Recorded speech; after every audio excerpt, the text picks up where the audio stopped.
দিনটি হচ্ছে 16ই নভেম্বর রবিবার দুপুরবেলা কাকু আর আমি চলে গিয়েছিলাম হচ্ছে কার্তিক পূজার জন্য কিছু বাজার করতে। তো শিলিগুড়ি থানা মোড়ে গিয়েছিলাম। ফার্স্টে ওইখান থেকে মাটির ঘর, তারপর একটা নারকেল নিয়ে তারপর আমরা যাচ্ছিলাম কার্তিক ঠাকুর আনতে। তো কার্তিক ঠাকুর আনার জন্য ও আরেকটা সাইডে যেতে লাগে, ওই পাশে গিয়ে কার্তিক ঠাকুর আনে। আমি এই শিলিগুড়িতে আসছি যত বছর, প্রত্যেকবারে আমি কাকুর সাথে যাই কার্তিক ঠাকুরটা আনতে, আমার খুব ভালো লাগে। আর এখানকার আমি ত্রিপুরায় থাকতে একরকম কার্তিক ঠাকুর দেখতাম, আর এখানে না পুরো আলাদা। কিন্তু এবার একদম ত্রিপুরার মতো কার্তিক ঠাকুর পেয়ে গিয়েছে, আমার খুব আনন্দ লেগেছে এরকম একটা কার্তিক ঠাকুর পেয়ে। কার্তিক ঠাকুরের অধিবাস হচ্ছে, দেখো কাকিমণি করতেছে এখানে। আজকে অধিবাস, কালকে হবে পুজো। এই যে দেখো আমাদের কার্তিক ঠাকুর, এই যে। আর এবার দেখো ধানের আর চাল তিল এগুলার গাছগুলা খুব সুন্দর হয়েছে, জ্বালাগুলা খুব সুন্দর উঠছে। এই যে হ্যাঁ,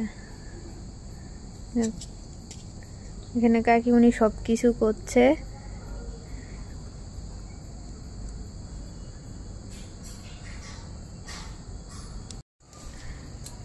এখন হচ্ছে কার্তিকের পৈতে।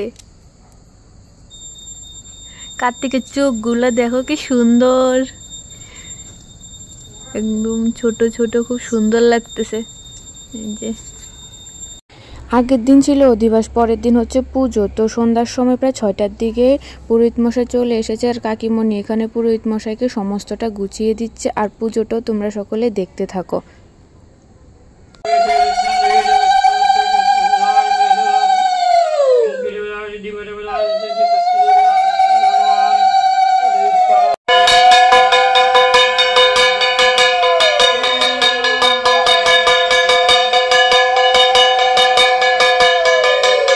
মহাভাগ ময়ূরপুরী সংস্থিতাম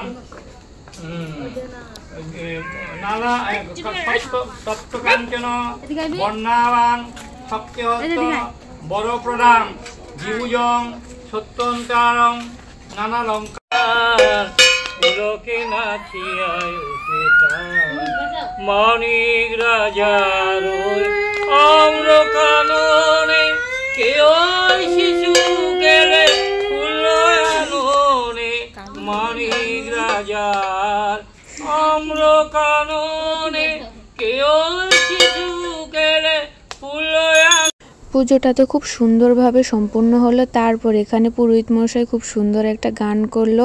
সবশেষে এখানে সকলকে প্রসাদ দিয়ে দিচ্ছে। তো আজকের এই ভিডিওটা আমি এখানেই শেষ করলাম। দেখা হবে নতুন আরেকটি ভিডিওর সাথে। বা